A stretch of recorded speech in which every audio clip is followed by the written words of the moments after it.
सातों वारों का आसरा भरियो पियर और सासरा, सभी के घरों में भंडार भरे, सातों देवों को सत सत नमन। जय श्री कृष्णा, राधे राधे। आप सभी का आपके अपने YouTube चैनल पर हार्दिक स्वागत है। आज हम सुनेंगे सातों वारों की कथा। जो व्यक्ति सातों वारों की कथा सुनता है उस व्यक्ति के घर में धन धान्य से संपन्न हो जाता है, समस्त देवी देवताओं का आशीर्वाद भी प्राप्त कर लेता है। आइए सबसे पहले रविवार के व्रत की कथा सुनते हैं। प्राचीन समय की बात है, एक बुढ़िया रहती थी। वह नियमित रूप से रविवार का व्रत करती। रविवार के दिन सूर्योदय से पहले उठकर बुढ़िया स्नान आदि कामों से निर्वित होकर आंगन को गोबर से लीपकर स्वस्थ कर लेती थी। उसके बाद सूर्य भगवान की पूजा करते हुए रविवार व्रत कथा सुनकर सूर्य भगवान का भोग लगाकर दिन में एक समय भोजन करती थी। सूर्य भगवान की कृपा से उसे किसी प्रकार की चिंता एवं कष्ट नहीं था। धीरे धीरे उसका घर धन धान्य से भर रहा था। उस बुढ़िया को सुखी होते देख उसकी पड़ोसन उससे जलने लगी।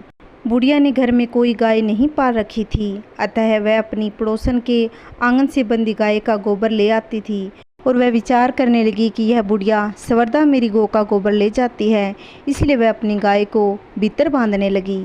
बुढ़िया को गोबर न मिलने से रविवार के दिन अपने घर को नहीं लीप सकी, अतः उसने न तो भोजन बनाया और न ही भगवान का भोग लगा सकी।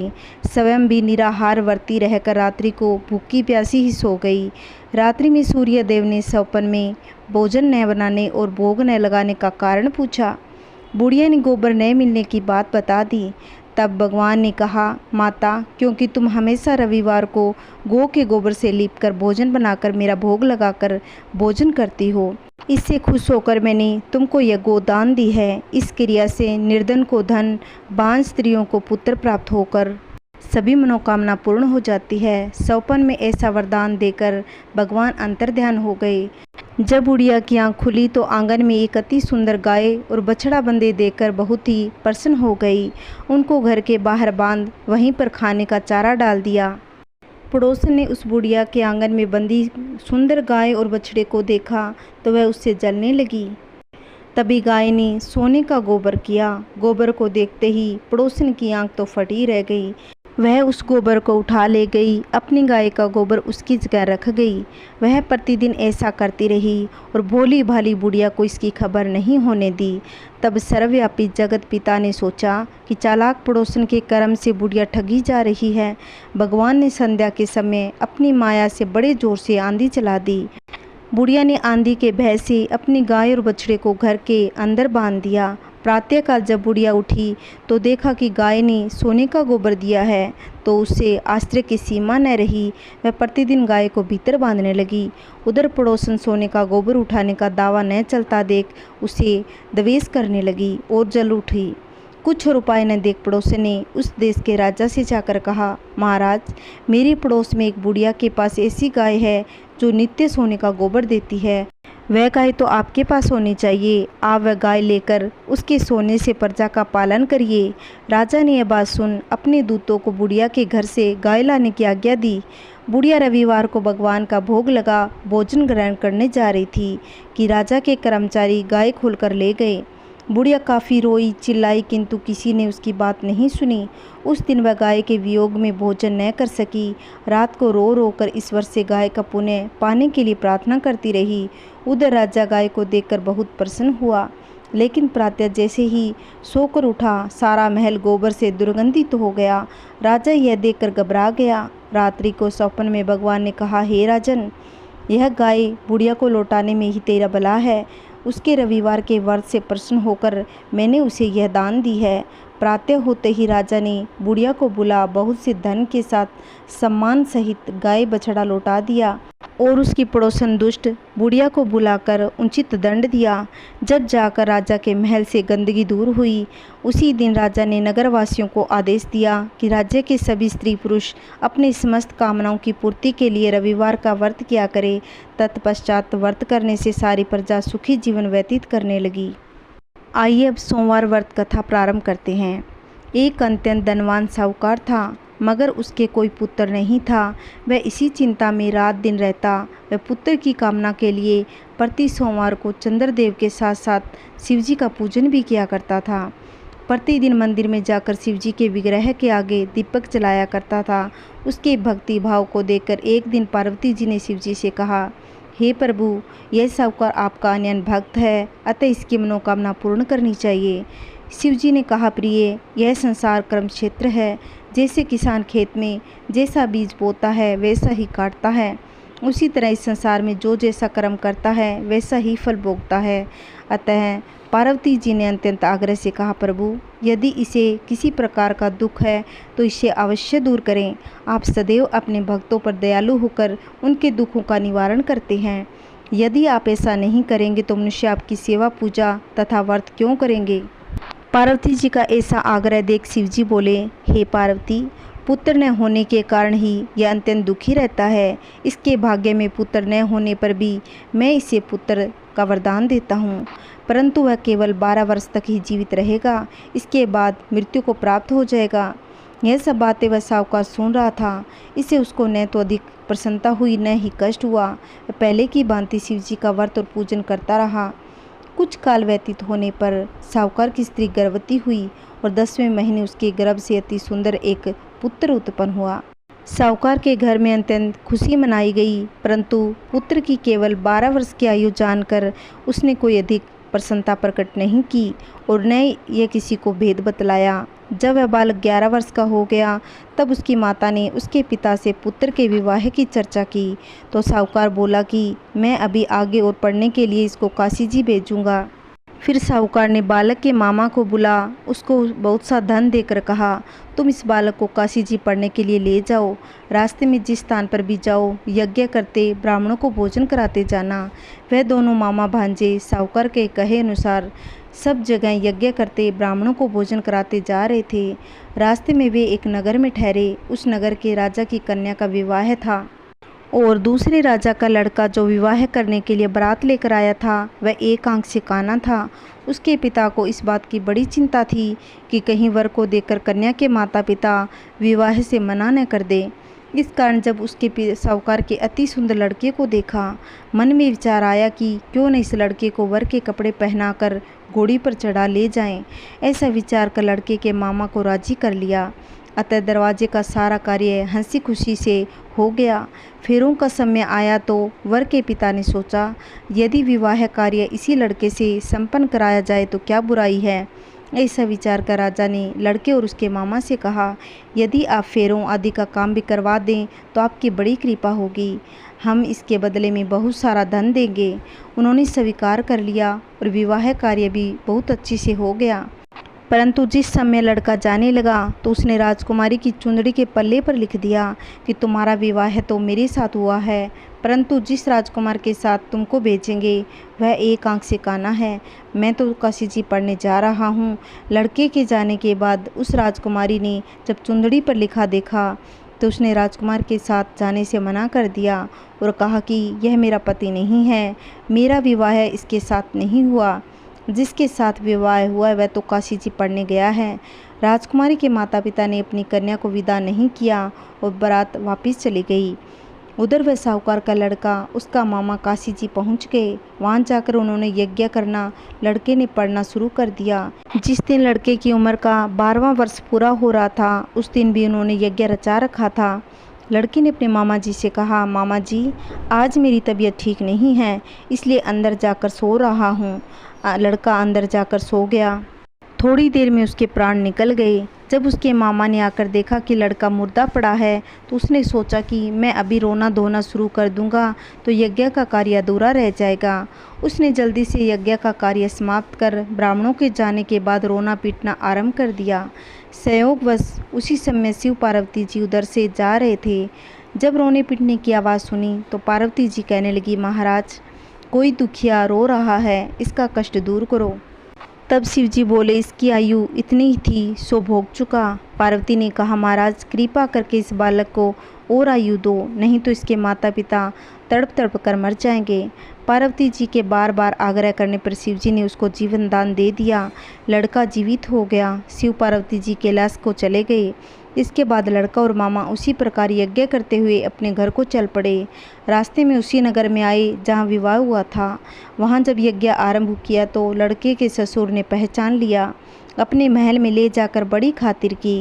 राजा ने कुछ दिन उन्हें अपने यहाँ रखने के बाद बहुत सारा धन दहेज देकर अनेक दास दासियों के साथ आनंदपूर्वक लड़की और जमाई को विदा कर दिया। जब वह अपने शहर के निकट आई तो मामा ने कहा कि मैं पहले तुम्हारे घर जाकर सबको खबर दे आता हूँ। उस समय लड़के के माता पिता अपने घर की छत पर बैठे हुए थे और उन्होंने यह प्रण किया हुआ था, यदि हमारा पुत्र सकुशल घर लौटेगा तब तो नीचे उतर कर आ जाएंगे, नहीं तो छत से गिरकर प्राण दे देंगे। इतने में उस लड़के के मामा ने आकर यह समाचार दिया कि आपका पुत्र आ गया, परंतु उनको विश्वास नहीं हुआ। तब उसने शब्दपूर्वक कहा, आपका पुत्र अपनी स्त्री के साथ बहुत सारा धन साथ में लेकर आया हुआ है। तो सेठ ने आनंदपूर्वक उसका स्वागत किया, बड़ी प्रसन्नता के साथ रहने लगे। इसी प्रकार जो कोई भी सोमवार का व्रत धारण करता है अथवा इस कथा को पढ़ता या सुनता है, शिव पार्वती की कृपा से उसके सब दुख दूर होकर उसकी सभी मनोकामनाएं पूर्ण हो जाती है। बोलिए शिव शंकर भगवान की जय। आइए अब 16 सोमवार की व्रत कथा प्रारंभ करते हैं। एक समय भ्रमण करने की इच्छा से महादेव जी माता पार्वती जी के साथ मृत्युलोक में पधारे। यहाँ वे भ्रमण करते करते अमरावती नाम की अति रमणीक नगरी में पहुँच गए। अमरावती नगरी अमरपुरी के दृश्य सब प्रकार से सुखों से परिपूर्ण था। उसमें वहाँ के महाराज का बनाया हुआ अति सुंदर शिव जी का मंदिर भी था। उसमें कैलाशपति अपनी धर्मपत्नी के साथ निवास करने लगे। एक दिन माता पार्वती अपने प्राण प्रिय को प्रसन्न देख कहने लगी, हे प्रभु, आज तो हम और आप दोनों चौसर खेलेंगे। शिवजी ने प्राण प्रिय की बात को मान लिया और वे चौसर खेलने लगे। उसी समय मंदिर का पुजारी मंदिर की पूजा करने आया हुआ था। पार्वती जी ने ब्राह्मण से पूछा, पुजारी जी बताइए, इस बाजी में हम दोनों में से किसकी जीत होगी? ब्राह्मण बिना विचारे ही बोल उठा, महादेव जी की जीत होगी। थोड़ी देर में बाजी समाप्त हो गई और पार्वती जी की विजय हुई। अब तो पार्वती जी ब्राह्मण को झूठ बोलने के अपराध में श्राप देने का उद्यत हो गई। तब महादेव जी ने पार्वती जी को बहुत समझाया, मगर उन्होंने ब्राह्मण को कोढ़ी होने का श्राप दे डाला। कुछ समय बाद पार्वती जी के शापवश पुजारी के शरीर में कोढ़ पैदा हो गया। अब तो पुजारी हर समय दुखी रहने लगा। इस प्रकार से कष्ट पाते पाते जब बहुत दिन हो गए तो देवलोक की अप्सराएं शिव जी की पूजा करने उसी मंदिर में पधारी। पुजारी के कुष्ठ रोग को देखकर वे बड़े दया भाव से रोगी होने का कारण पूछने लगी। पुजारी ने निशंक को सब बातें कह दी। तब वे अप्सराएं बोली, हे पुजारी, अब तुम अधिक दुखी मत होना, भगवान शिव जी तुम्हारे कष्ट दूर कर देंगे। तुम सब व्रतों में श्रेष्ठ 16 सोमवार व्रत भक्ति भाव से करो। तब पुजारी अप्सराओं के सामने हाथ जोड़कर विनय भाव से 16 सोमवार व्रत की विधि पूछने लगा। अप्सराएं बोली कि जिस दिन सोमवार हो उस दिन भक्ति भाव के साथ व्रत करें। अच्छे बिने स्वस्थ गेहूं का आधा सेर आटा लेकर उसके 3 अंगा बनावें। घी, गुड़, दीप, नैवेद्य, पुंगी फल, बेल पत्र, जनेऊ, जोड़ा, चंदन, अक्षत, पुष्प आदि के द्वारा प्रदोष काल में भगवान शंकर का विधि से पूजन करें। तत्पश्चात अंगाओं में से एक शिव जी को अर्पण दें, बाकी 2 को शिव जी का प्रसाद समझकर उपस्थित जनों में बांट दें। आप भी प्रसाद पाएं। इस विधि से 16 सोमवार व्रत करें। उसके बाद 17वें सोमवार के दिन पाव गेहूँ स्वस्थ गेहूँ के आटे की बाटी बनावें। उसमें घी और गुड़ मिलाकर चूरमा तैयार करें। शिवजी का भोग लगाकर उपस्थित भक्तों में बांट दें। पीछे आप भी परिवार में प्रसाद आदि लें। भगवान शिव जी की कृपा से उसके सभी मनोरथ पूर्ण हो जाते हैं। ऐसा कहकर अप्सराएं स्वर्ग को चली गई। पुजारी ने यथाविधि 16 सोमवार का व्रत किया और भगवान शिव जी की कृपा से रोग मुक्त होकर आनंद से रहने लगे। कुछ समय बाद शिवजी और पार्वती फिर उसी मंदिर में पधारे। पुजारी को निरोग देख पार्वती ने ब्राह्मण से रोग मुक्ति का कारण पूछा तो ब्राह्मण ने 16 सोमवार व्रत करने की बात बतलाई। अब तो पार्वती जी ने ब्राह्मण से व्रत की विधि पूछकर स्वयं एक व्रत किया। व्रत के प्रभाव से उनके रूठे हुए पुत्र स्वामी कार्तिकेय स्वयं माता के आज्ञाकारी पुत्र हुए। कार्तिकेय को अपने यह विचार परिवर्तन का रहस्य जानने की इच्छा हुई और माता से बोले, हे माता, आपने ऐसा कौन सा उपाय किया जिससे मेरा मन आपकी ओर आकर्षित हुआ? तब पार्वती जी ने 16 सोमवार व्रत उनको बतलाया। तब वे बोले कि इस व्रत को मैं भी करूँगा, क्योंकि मेरा प्रिय मित्र ब्राह्मण बहुत दुखी है, हृदय से बाहर हो गया है। अब हमारी उससे मिलने की तीव्र लालसा है। तब कार्तिकेय ने भी इस व्रत को किया। उनका प्रिय मित्र मिल गया। मित्र ने इस आसक्ति मिलन का भेद कार्तिकेय जी से पूछा तो वे भी बोले, हे मित्र, हमने तुम्हारे मिलन की इच्छा करके 16 सोमवार का व्रत किया था। अब तो ब्राह्मण को अपने विवाह की प्रबल लालसा हुई। उसने कार्तिकेय से व्रत की विधि पूछी, यथाविधि व्रत किया। व्रत के प्रभाव से जब वह किसी कार्यवश विदेश गया तो वहाँ राजा की लड़की का स्वयंवर था। राजा ने प्रण किया हुआ था कि जिसके गले में सब प्रकार श्रृंगार रहित हथीनी माला डालेगी, मैं उसी के साथ अपनी प्रिय पुत्री का विवाह कर दूंगा। शिवजी की कृपा से ब्राह्मण की स्वयंवर देखने की इच्छा से राजसभा में एक ओर बैठ गया। नियत समय पर हथिनी आई। उसने जयमाला उस ब्राह्मण के गले में डाल दी। राजा ने प्रतिज्ञा के अनुरूप बड़ी धूमधाम से कन्या का विवाह उस ब्राह्मण के साथ कर दिया और ब्राह्मण को बहुत सारा धन और सम्मान दिया। ब्राह्मण सुंदर राजकन्या पाकर सुख से जीवन व्यतीत करने लगा। एक दिन राजकन्या ने अपने पति से प्रश्न किया, हे प्राणनाथ, आपने ऐसा कौन सा भारी पुण्य किया जिसके प्रभाव से हथिनी ने सब राजकुमार को छोड़कर आपके गले में माला डाली? ब्राह्मण बोला, हे प्राण प्रिय, मैंने अपने मित्र कार्तिकेय जी के कथानुसार 16 सोमवार का व्रत किया था। उसी के प्रभाव से मुझे तुम जैसी रूपवती पत्नी की प्राप्ति हुई। व्रत की महिमा को सुनकर राजकन्या को बड़ा आश्चर्य हुआ। वह भी पुत्र प्राप्ति की कामना से व्रत करने लगी।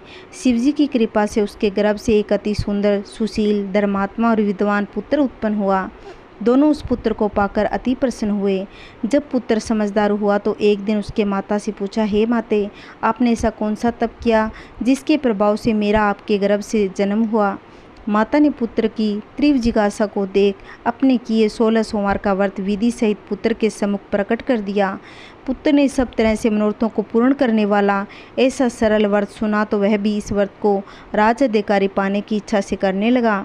वह हर सोमवार को यथाविधि व्रत कर रहा था। उसी समय एक देश के वृद्ध राजा के दूतों ने आकर उसका राजकन्या के लिए वर्ण किया। राजा अपनी पुत्री का विवाह ऐसे सर्वगुण संपन्न ब्राह्मण युवक के साथ करके परम संतोष को प्राप्त हुआ। वृद्ध राजा के दिवंगत होने पर वही ब्राह्मण बालक गद्दी पर बिठाया गया, क्योंकि दिवंगत राजा के कोई पुत्र नहीं था। राज्य का अधिकारी होकर भी वह ब्राह्मण पुत्र नियमित 16 सोमवार का व्रत करता रहा। जब 17वां सोमवार आया तो उसने अपनी प्रियतमा से सब पूजन सामग्री लेकर शिवालय में चलने के लिए कहा, परंतु राजकन्या ने उसकी आज्ञा की परवाह नहीं की। दास दासियों द्वारा सब पूजा सामग्री शिवालय भिजवा दी और आप नहीं गई। जब राजा ने शिवजी का पूजन समाप्त किया तब आकाशवाणी हुई, हे राजन, अपनी इस रानी को राजमहल से निकाल दो, नहीं तो तुम्हारा सर्वनाश कर देगी। आकाशवाणी सुनकर राजा के आश्चर्य का ठिकाना नहीं रहा। तत्काल ही दरबार में आकर अपने सभासदों से पूछने लगा, हे मंत्रियों, मुझे आज शिवजी की आज्ञा हुई कि राजा तो अपनी इस रानी को निकाल दे, नहीं तो यह तेरा सर्वनाश कर देगी। मंत्री आदि सब बड़े विषम्य और दुख में डूब गए। वे सोचने लगे कि जिस कन्या के कारण राज मिला है, राजा आज उसे ही निकाल रहा है। राजा ने रानी को अपने महल से निकाल दिया। रानी अपने भाग्य को कोसती हुई नगर के बाहर चली गई। फटे वस्त्र, नंगे पैर, भूख से पीड़ित धीरे धीरे चलकर एक नगर में पहुंची। वहां एक बुढ़िया सूत काट कर बेचने जा रही थी। वह रानी की दीन दशा को देखकर बोली, चल तू मेरा सूत बिकवा दे, मैं वृद्धा हूँ, भाव करना नहीं जानती। बुढ़िया की यह बात सुनकर रानी ने बुढ़िया के सिर से सूत की गठरी उठाकर अपने सिर पर रख ली।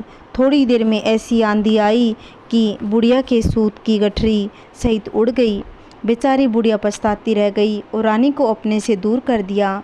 अब रानी एक तेली के घर गई। तेली के सब मटके शिवजी के प्रकोप के कारण उसी समय चटक गए। ऐसी दशा देख तेली ने रानी को अपने घर से निकाल दिया। इसी प्रकार रानी अत्यंत दुखी होती हुई एक नदी के तट पर गई। उस नदी का समस्त जल सूख गया। तत्पश्चात भूखी प्यासी रानी एक वन में गई। वहां जाकर सरोवर में सीढ़ी उतर पानी पीने लगी तो उसके हाथ से जल स्पर्श होते ही सरोवर का अत्यंत निर्मल जल असंख्य कीड़ों से युक्त गंदला हो गया। रानी ने भाग्य पर दोष रोपण करते हुए उसी जल को पीकर पेड़ की शीतल छाया में विश्राम करने चाहा। वह रानी जिस पेड़ के नीचे जाती उस पेड़ के पत्ते दुखी होकर गिर जाते। उन्होंने ये बात उस जंगल में स्थित मंदिर के पुजारी से कही। ग्वाले रानी को पकड़कर पुजारी के पास ले गए।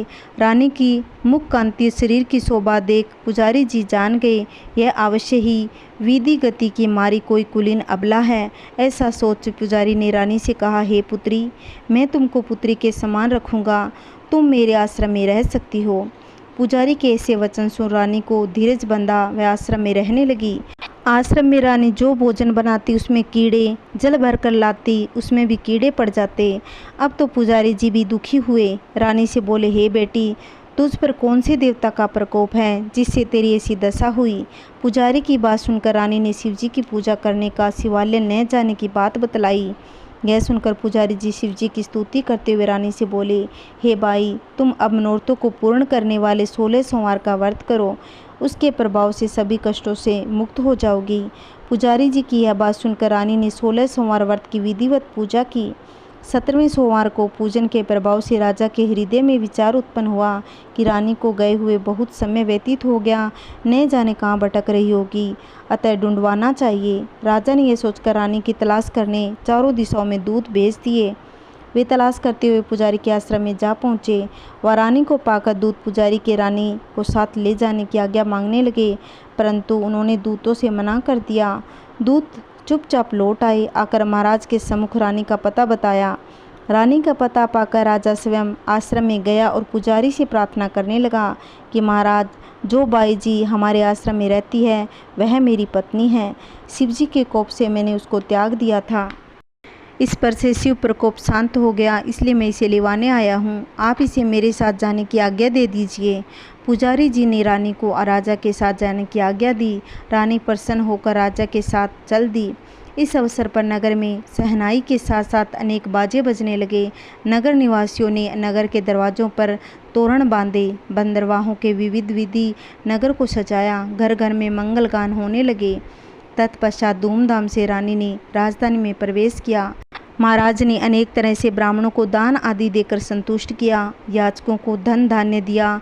नगर में स्थान स्थान पर सदा व्रत खुलवाए, जब भूखों को भोजन मिलता है। इस प्रकार से राजा शिवजी की कृपा पात्र होकर राजधानी में रानी के साथ अनेक तरह से सुखों का उपभोग करते रहे। जो लोग भक्ति सहित 16 सोमवार का व्रत, पूजन इत्यादि विधिवत करता है, वह इस लोक में समस्त सुखों को भोग कर अंत में शिवपुरी को प्राप्त हो जाता है। आइए मंगलवार की कथा रसपान करेंगे। एक गांव में बुढ़िया रहती थी। वह मंगल देवता को अपना इष्ट देव मानकर सदैव मंगलवार को व्रत रखती, मंगल देव का पूजन किया करती थी। उसका एक पुत्र था जो मंगलवार को उत्पन्न हुआ था, इस कारण उसका मंगलिया के नाम से पुकारती थी। मंगलवार के दिन वह न तो घर लिपती न ही मिट्टी खोदती थी। एक दिन मंगल देवता परीक्षा लेने के लिए उसके घर में साधु का रूप बनाकर आए। द्वार पर आवाज़ लगाई। बुढ़िया ने कहा, महाराज क्या आज्ञा है। साधु कहने लगे, बहुत भूख लगी है, भोजन बनाना है, इसके लिए तू थोड़ी सी जगह लीप दे तो तेरा पुण्य होगा। यह सुनकर बुढ़िया ने कहा, महाराज आज मंगलवार की व्रती हूँ, इसलिए मैं चौका नहीं लगा सकती। कहो जो जल का छिड़काव कर दूँ, उस जगह भोजन बना लेना। साधु कहने लगा, मैं गोबर के लिपे चौके पर ही खाना बनाता हूँ। बुढ़िया बोली, गोबर से पृथ्वी लीपने की सिवाय और कोई काम हो तो मैं कर सकती हूँ। तब साधु ने कहा कि माई, सोच समझ कर उत्तर देना, जो कुछ भी कहूँगा वह तुमको करना होगा। बुढ़िया कहने लगी, महाराज पृथ्वी लीपने के अलावा जो भी आज्ञा करेंगे मैं उसका पालन अवश्य करूँगी। तब साधु ने कहा, तुम अपने लड़के को औंधा लिटा दे, मैं उसकी पीठ पर भोजन बनाऊंगा। साधु की बात सुनकर बुढ़िया थोड़ी देर चुप रही, फिर मंगलिया कहकर लड़के को पुकारने लगी। थोड़ी देर में लड़का आ गया। बुढ़िया ने मंगल देवता का स्मरण किया, लड़के को औंधा लिटा दिया और उसकी पीठ पर अंगीठी रख दी। घर के कामकाज में लग गई। साधु ने लड़के की पीठ पर रखी हुई अंगीठी में आग जलाई, उस पर भोजन बनाया। तो जब भोजन बन चुका तो साधु ने बुढ़िया से कहा, अब तू उस लड़के को बुला, वह भी आकर भोग लगा लेगा। बुढ़िया कहने लगी, यह कैसे आश्चर्य की बात है कि उसकी पीठ पर आपने आग जलाई, उसे ही प्रसाद के लिए बुलाते हो। आप कृपा करके मुझे उसकी याद न दिलाएं और भोग लगाकर जहाँ जाना हो जाइए। साधु के अत्यंत आग्रह करने पर बुढ़िया ने जो ही मंगलिया कहकर आवाज़ लगाई, त्यों ही लड़का एक और दौड़ता हुआ आ गया। साधु ने लड़के को प्रसाद दिया और कहा कि माई, तेरा व्रत सफल हुआ। अपने इष्ट देव में अटल श्रद्धा के कारण तुमको कभी कोई कष्ट नहीं होगा। जो भी सच्चे भाव से मंगलवार का व्रत करता है, भगवान उसकी सभी मनोकामनाएं पूर्ण कर देते हैं। आइए अब सुनते हैं बुधवार व्रत की कथा। एक समय की बात है, एक व्यक्ति का नया नया विवाह हुआ था। विवाह के बाद उसकी पत्नी एक बार अपने मायके गई हुई थी। पत्नी के मायके में रहने के कई दिनों के बाद उसका पति अपनी पत्नी को विदा करवाने के लिए ससुराल पहुंचा। ससुराल में कुछ दिन तक रहने के बाद वह पत्नी को मायके से विदा करने की बात सास ससुर से कही। सभी बड़े बूढ़ों ने कहा कि आज बुधवार का दिन है, आज के दिन बिछोए नहीं करते, परंतु वह व्यक्ति किसी प्रकार न माना और हठ धर्मी करके बुधवार के दिन ही पत्नी को विदा कराकर अपने नगर को चल पड़ा। राह में उसकी पत्नी को प्यास लगी तो उसने अपने पति से कहा कि मुझे बहुत जोर से प्यास लगी है। जब वह व्यक्ति लोटा लेकर रथ से उतर जल लेने चला गया, जैसे ही वह व्यक्ति पानी लेकर अपनी पत्नी के निकट आया तो वह यह देखकर आश्चर्यचकित रह गया कि ठीक अपनी ही जैसी सूरत तथा वैसी वेशभूषा में एक व्यक्ति उसकी पत्नी के पास रथ पर बैठा हुआ था। उसने क्रोध में भरकर कहा, तू कौन है जो मेरी पत्नी के निकट बैठा हुआ है? दूसरा व्यक्ति बोला, यह मेरी पत्नी है, मैं अभी अभी ससुराल से विदा करा कर लाया हूँ। वे दोनों ही उस स्त्री को पत्नी और रथ को अपना बता रहे थे। बात ही बात में दोनों आपस में लड़ने लगे। तभी राज्य के सिपाहियों ने आकर लोटे वाले व्यक्ति को पकड़ लिया। उन्होंने स्त्री से पूछा, तुम्हारा पति इनमें से कौन सा है? पत्नी चुप रही, क्योंकि दोनों एक जैसे थे, वह किसे अपना असली पति कहे।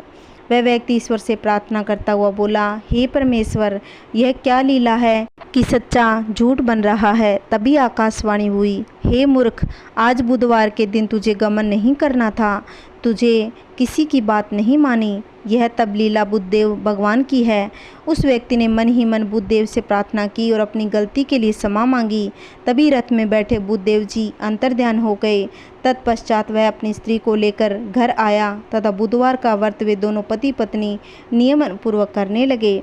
जो व्यक्ति इस कथा को पढ़ता है अथवा सुनता है, उसका बुधवार के दिन यात्रा करने का दोष नहीं लगता और बुद्धदेव की कृपा सर्वदा बनी रहती है और सुखों की प्राप्ति होती है। आइए अब सुनते हैं बृहस्पति व्रत की कथा। किसी गांव में एक साहूकार रहता था, जिसके घर में अन्न, वस्त्र और धन किसी चीज़ की कोई कमी नहीं थी, परंतु उसकी स्त्री बहुत ही कृपण थी। किसी भिक्षार्थी को भिक्षा नहीं देती थी, सारे दिन घर के कामकाज में लगी रहती। एक समय एक साधु महात्मा बृहस्पतिवार के दिन उसके द्वार पर आए और भिक्षा की याचना की। स्त्री उस समय घर के आंगन को लीप रही थी। इस कारण साधु महाराज से कहने लगी, महाराज, इस समय तो मैं घर को लीप रही हूँ, आपको कुछ नहीं दे सकती, फिर किसी अवकाश के समय आना। साधु महात्मा खाली हाथ चले गए।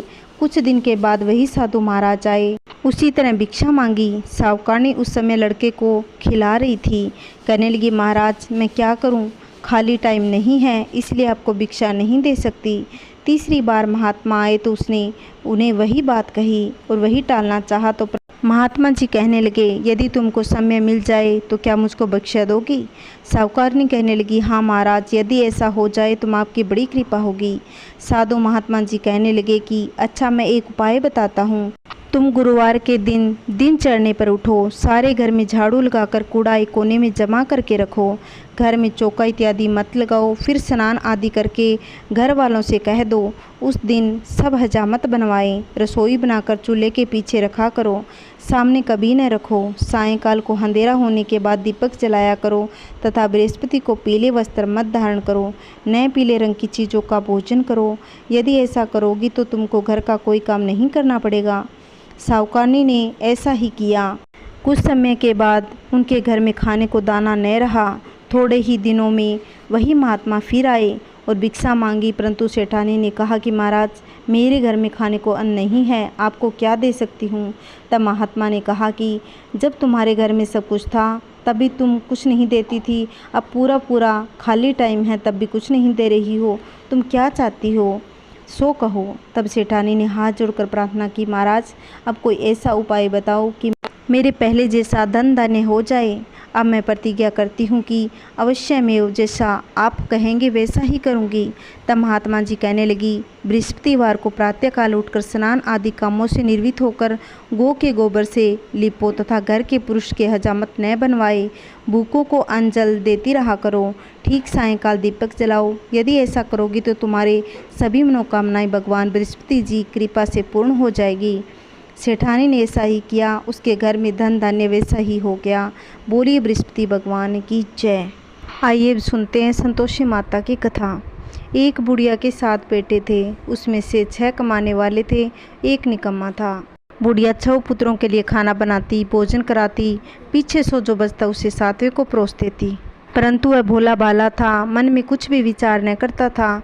एक दिन अपनी बहू से बोला, देखो मेरी माँ मुझ पर कितना प्यार करती है। वह बोली, क्यों नहीं, सबका जूठा बचा हुआ तुमको खिलाती है। वह बोला, भला ऐसा भी कहीं हो सकता है? मैं अपनी आंखों से जब तक न देखूं मान नहीं सकता। बहू ने हंसकर कहा, जब तुम देख लोगे तब तो मान लोगे। कुछ दिन बाद बड़ा त्योहार आया। घर में अनेक प्रकार के पकवान और चूरमा के लड्डू बने। वह जांचने के लिए सिर दर्द का बहाना कर पतला कपड़ा ओढ़कर रसोई में सो गया और वह कपड़े में से सब कुछ देखता रहा। 6 भाई भोजन करने आए। माँ ने उनके लिए सुंदर सुंदर आसन बिछाए, फिर सब प्रकार की रसोई परोसी, आग्रह कर उन्हें जिवाने लगी।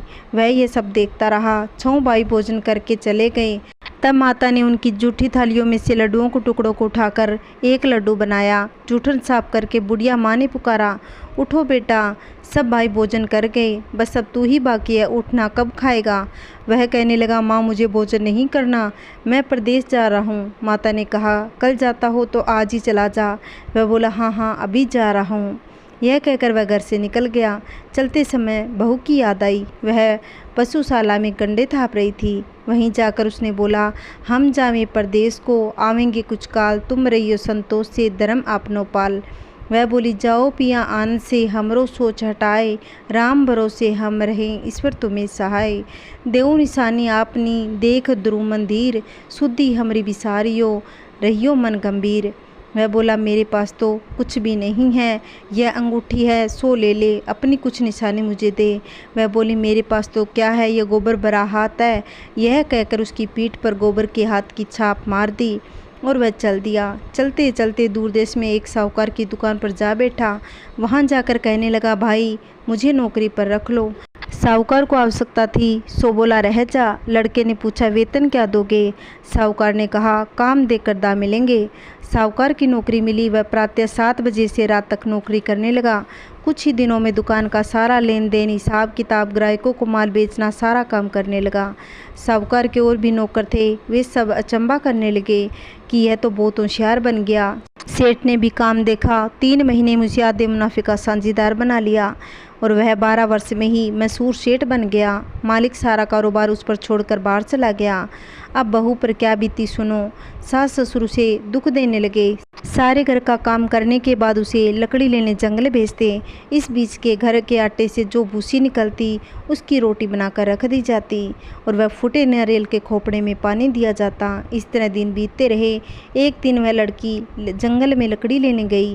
रास्ते में बहुत सी स्त्रियां संतोषी माँ का व्रत करती दिखाई दी। वह वहाँ खड़ी होकर कथा सुनकर बोली, बहनों यह तुम किस देवता का व्रत करती हो, इसके करने की क्या विधि है तथा उससे क्या फल मिलता है, यह सब समझाकर मुझसे कहो तो तुम्हारा एहसान मानूंगी। तब उसमें से एक स्त्री बोली, सुनो, ये संतोषी माता का व्रत है। इसके करने से घर की दरिद्रता दूर होती है, लक्ष्मी का वास होता है, मन की चिंताएं मिट जाती है, घर में सुख शांति आती है, पुत्रहीन को संतान की प्राप्ति होती है, स्वामी बाहर गया हो तो जल्दी आवे, कुंवारी कन्या को मनपसंद वर मिले, बहुत दिनों से मुकदमा चलता हो तो खत्म हो जाए, घर में धन जमा हो, पैसा जायदाद का लोभ हो, रोग दूर हो जावे तथा जो मन में कामना हो वह सब संतोषी माता की कृपा से पूरी हो जाती है, इसमें कोई संदेह नहीं।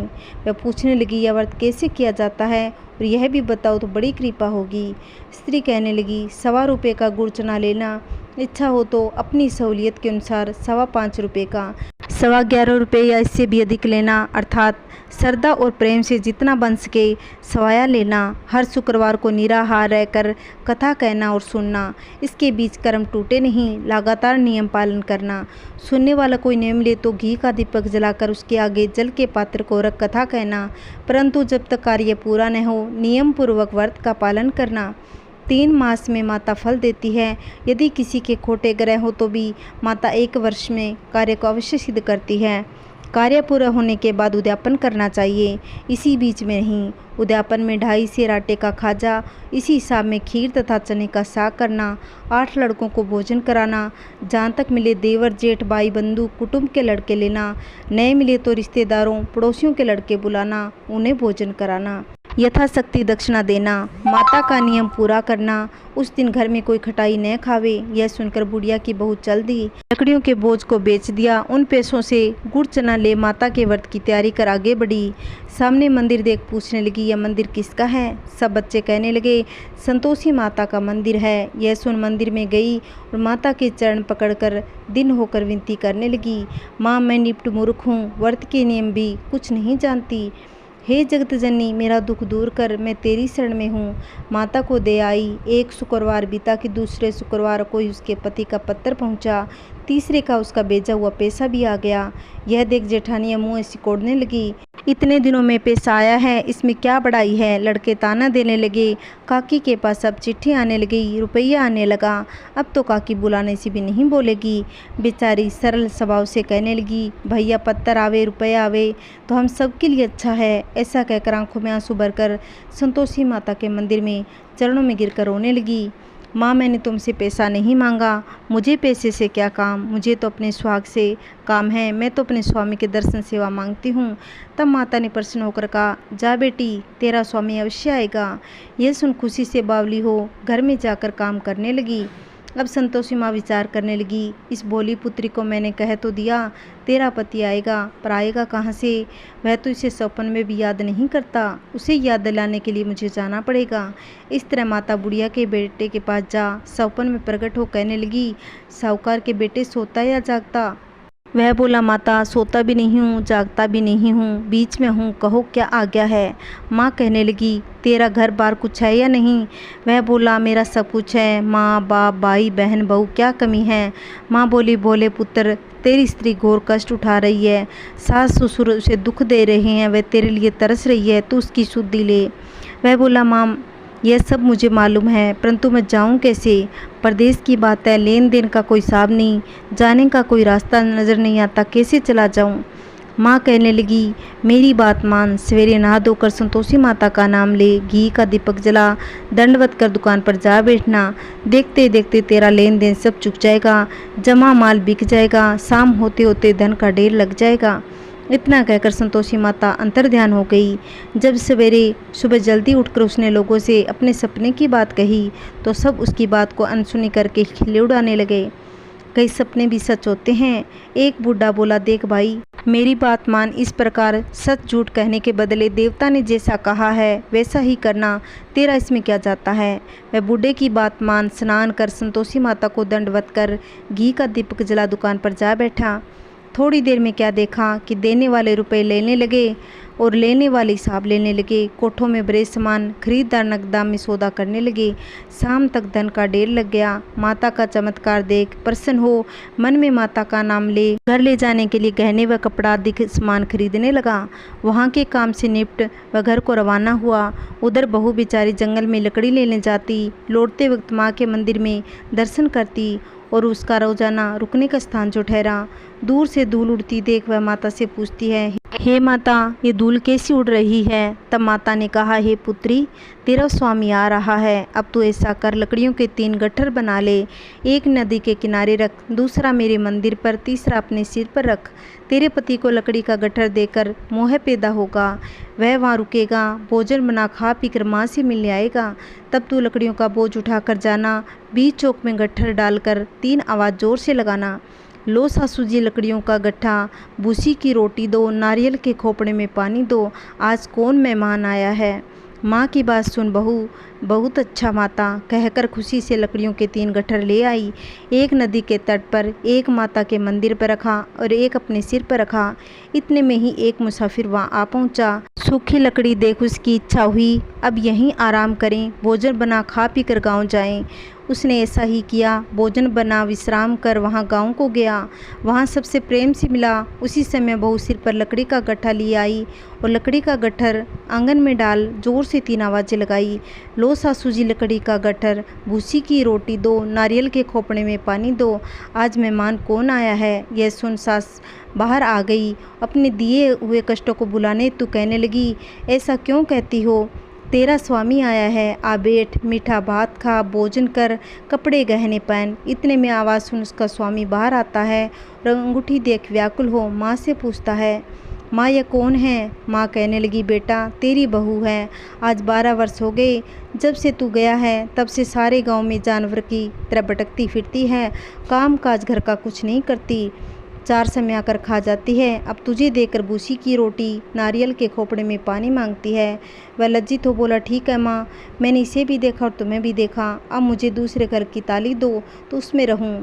तब माँ बोली, ठीक है बेटा, जैसी तेरी मर्जी, कहकर ताली का गुच्छा पटक दिया और उसने ताली ले दूसरे कमरे में तीसरी मंजिल के ऊपर ताक खोलकर सारा सामान जमाया। एक दिन में ही वहाँ राजा के जैसा ठाट बाट बन गया। अब क्या था, वे दोनों सुखपूर्वक रहने लगे। इतने में अगला शुक्रवार आया। बहू ने अपने पति से कहा कि मुझे माता को उद्यापन करना है। पति बोला, बहुत अच्छा, खुशी से करो। वह तुरंत ही उद्यापन की तैयारी करने लगी।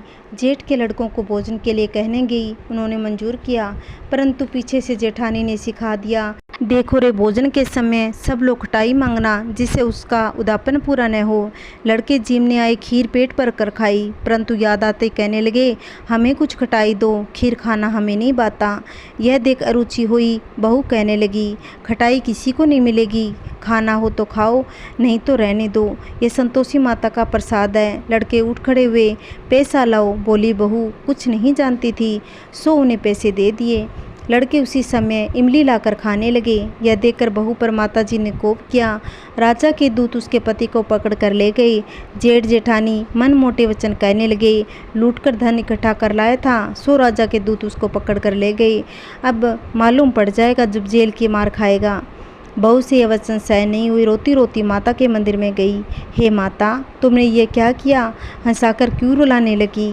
माता बोली, पुत्री, तूने उद्यापन में खटाई खिलाकर मेरा व्रत भंग कर दिया, इतनी जल्दी सब बातें बुला दी।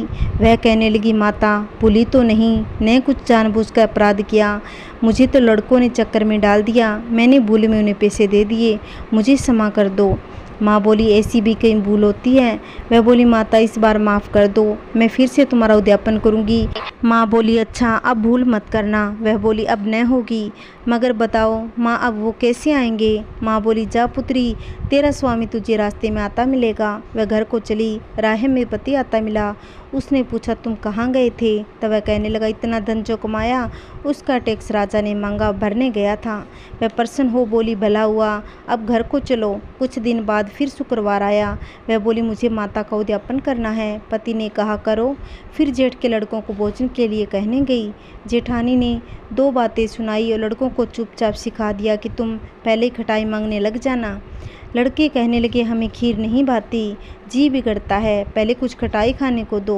वह बोली, खटाई खाने को नहीं मिलेगी, खाना हो तो खाओ। अब वह ब्राह्मण के लड़कों को बुला लाई। उन्हें भोजन जिमा यथाशक्ति दक्षिणा की जगह एक एक फल उन्हें दिया।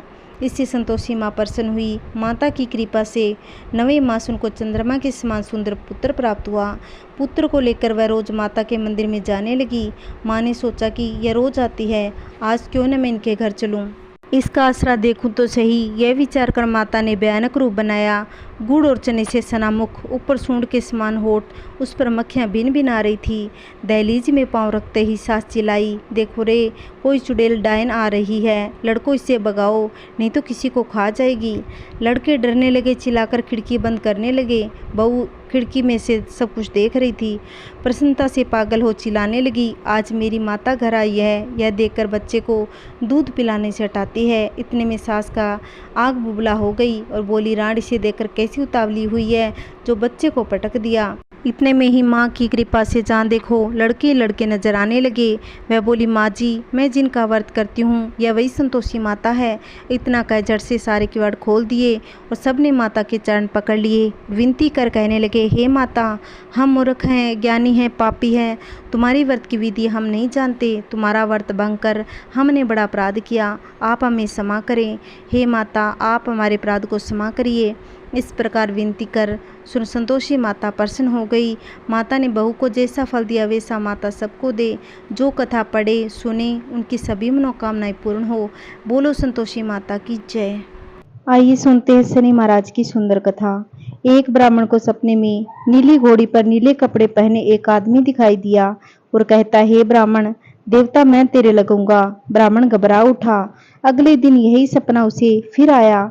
यह सपना उसे रोज आने लगा। वह परेशान हो गया, चिंता के मारे दुबला होने लगा। उसकी पत्नी के कारण पूछने पर उसने सपने के बारे में बताया तो ब्राह्मणी बोली, वे अवश्य ही शनि महाराज होंगे। अब की बार दिखे तो कहना लग जाओ, पर सवा पहर से ज्यादा मत लगना। उस दिन सपना आने पर ब्राह्मण ने कहा, लग जाओ, पर कितने समय के लिए लगोगे? शनि जी बोले, 7.5 वर्ष का लगूंगा। ब्राह्मण ने कहा, क्षमा करें शनि जी, इतना भारी तो मुझसे नहीं झेला जाएगा। तब शनि महाराज ने कहा, तो 5 वर्ष लग जाऊं? तब ब्राह्मण ने कहा, यह भी ज्यादा है महाराज। शनि जी बोले, 2.5 साल का लग जाऊं? ब्राह्मण ने मना किया तो शनि जी कहने लगे, सवा पहर का तो लगूंगा ही, इतना तो कोडी कलंकी भिखारी के भी लग जाता हूँ। तब ब्राह्मण ने कहा, ठीक है। ब्राह्मण को सवा पहर की शनि की दशा लग गई। ब्राह्मण ने नींद से जाकर ब्राह्मणी से कहा, मेरे सवा पहर की शनि की दशा लग गई है, इसलिए मैं जंगल में जाकर समय व्यतीत करूंगा। मेरे लिए खाने पीने का सामान बांध दो। मेरे पीछे के किसी से लड़ाई झगड़ा न करना और सबका ध्यान रखना। ज्यादातर घर में ही रहना, बच्चों का ध्यान रखना। इस सवा पहर के समय में कोई गाली भी दे तो चुपचाप सुन लेना, बहस मत करना। यह सब समझाकर ब्राह्मण जंगल में चला गया। जंगल में ब्राह्मण एक पीपल के पेड़ के नीचे बैठ गया और हनुमान जी का पाठ करने लगा। एक पहर बीत गया। ब्राह्मण ने सोचा, बाकी बचा समय रास्ते में बीत जाएगा, इसलिए वहां से चल दिया। रास्ते में एक बाड़ी में मतीरे लगे थे। माली के एक मतीरा खरीदा, पोटली में बांधा और आगे बढ़ा। आगे एक आदमी मिला तो असल में शनिदेव थे। ब्राह्मण से पूछा, पोटली में क्या है? उसने कहा, मतीरा है। शनिदेव बोले, दिखाओ। ब्राह्मण ने पोटली खोली तो उसमें राजकुमार का कटा हुआ खून से लथपथ सिर दिखा। शनिदेव ब्राह्मण को राजा के पास ले गए और कहा कि इस ब्राह्मण ने राजकुमार की हत्या कर दी है, इसके पास पोटली में राजकुमार का सिर है। राजा ने कहा, मैं यह नहीं देख सकता, इस ब्राह्मण को सूली पर चढ़ा दो। राजा के यहाँ हाहाकार मच गया। ब्राह्मण को सूली पर चढ़ाने से पहले पूछा गया कि उसकी कोई आखिरी इच्छा हो तो बताइए। ब्राह्मण ने सोचा, किसी तरह सवा पहर पूरा करना होगा।